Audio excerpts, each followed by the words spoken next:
Hi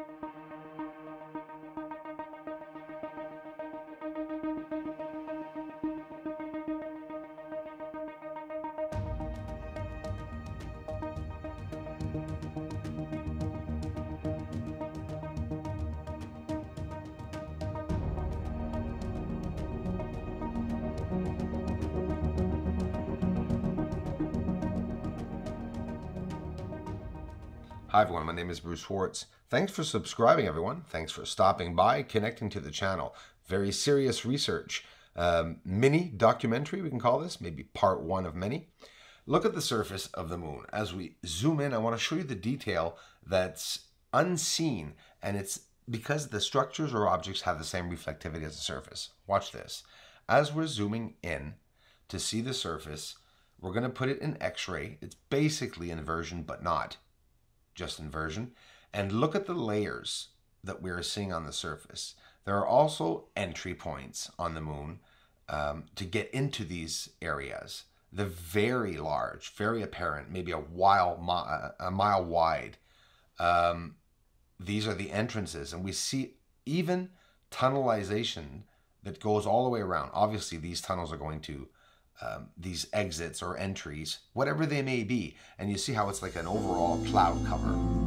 Speaking of cloud formations on the surface of the moon and very colorful objects, we're also going to be looking at that today. Very interesting. So, you know, we're talking about the depths of the craters. Often, most of them look like they all have the same depth, but in reality, inside of the craters, there's a lot of deep descending levels with many massive objects, constructed or not. We still see them, and we see this gaseous layer. Can we say that? These are often terms that are used by NASA and scientists themselves. Everyone knows, apparently, the moon has a gaseous layer over top of it. But what is this gaseous layer? It looks like cloud formation to me. But of course, it could be just smoke or maybe a deliberate camouflage on the surface. This is the terminator line. We're talking about the line that divides the daytime and nighttime. And now here's the thing. Depending on where the sun is, they say that the illuminated side of the moon is because it's illuminated by the sun and not the light sources, of course. So this terminator line can be seen differently. We see the line is not straight, right? When it's just a crescent moon. Why? Because it's an optical illusion, possibly, and our eyes are seeing it bent. So who's to say that we're not seeing a spherical, I just wanted to say this to tease people, a spherical surface? Who says that maybe that spherical surface is not flat? Well, hang on. The solar system is a flat disk. Why is that not bothering anyone? Think of it. I just like analyzing things. Throw it in there. Don't remain stuck that the world is round. And don't remain stuck on the fact that the world could be flat. Who cares? There's things on top of them. No matter what the shape or form, that's something to deviate us from really analyzing the truth of the beings and even possible biological creatures that are on top of the surface of the moon. It's just absolutely fascinating.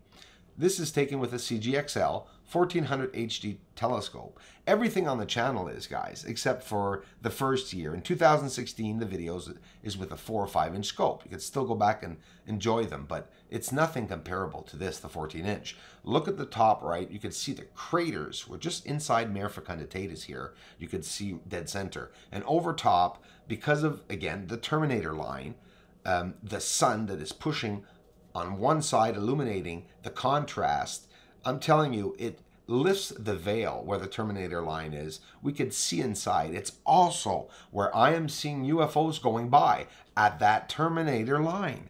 There's an importance to my research anyways with that terminator line and why and how I'm able to see activity on the surface of the moon. Look at the beautiful colors here. So remember, the solar system is a flat disk. Surface. And I want to talk to you guys about the website, The Living Moon. John there has been talking about it for years. There was an atmosphere on the moon. So all I did was go get a telescope and start looking for myself with a smaller telescope. And I went from the 4 or 5 inch, then I jumped up to the 14 inch. And I was able to see movement. I mean, even every single thing that John Lear had said was up on the moon, I'm finding. Like, for example, that cloud formation is blending in with the surface, but the more detail you get and the better, sharper image, the more you can see that that cloud is an actual object floating over top of the crater and is not part of the surface. We can take or leave any information that people give us. You know, I'm not trying to ram any information in anyone's heads, but if you guys are like me, I like listening to many different theories of many different people, and what I do is I go and get the bits and information that are crucial to me finding my truth and my belief the way I want to do it. I'm sharing the way I'm doing things. Some people appreciate it, most, and some people don't, but that's what makes us human, right? We're different. We're very different.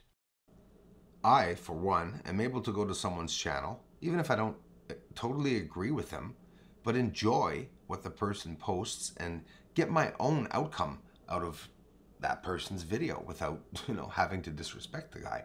We have to accept our differences, guys.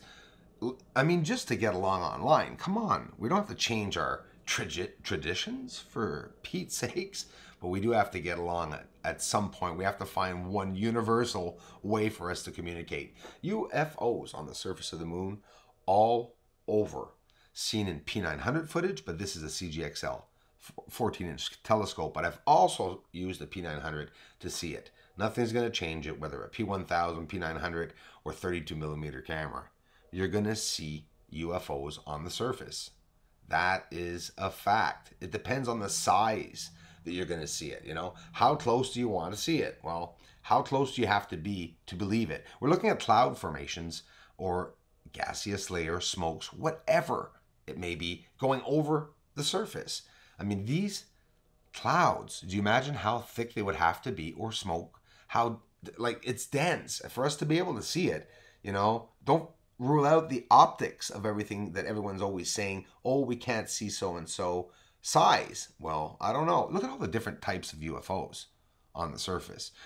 Watch this, top left. This should be in the news, okay? This is the best footage of the moon I've ever seen.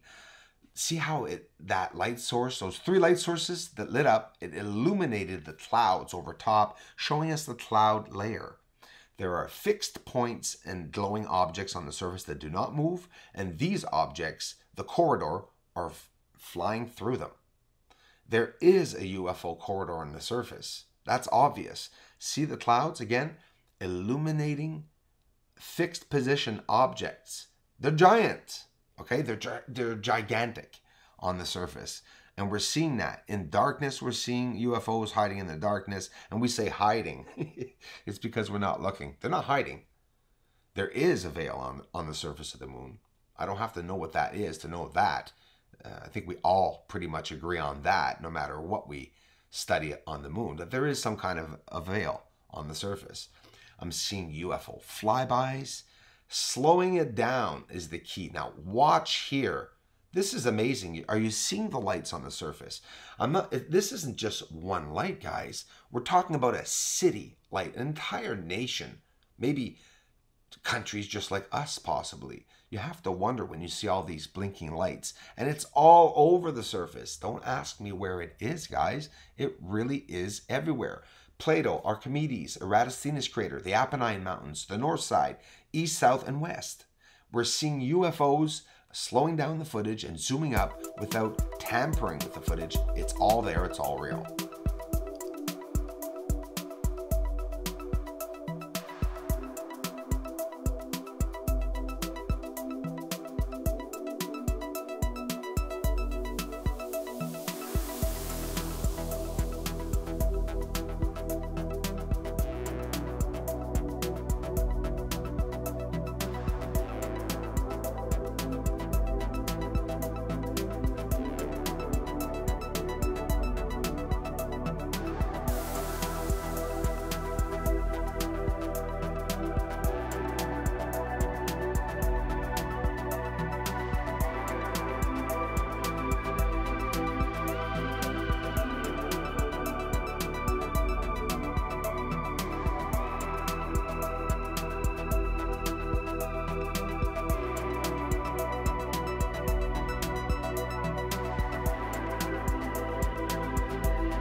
an interview tonight, possibly, maybe tomorrow, with Steve-O from WSO YouTube channel.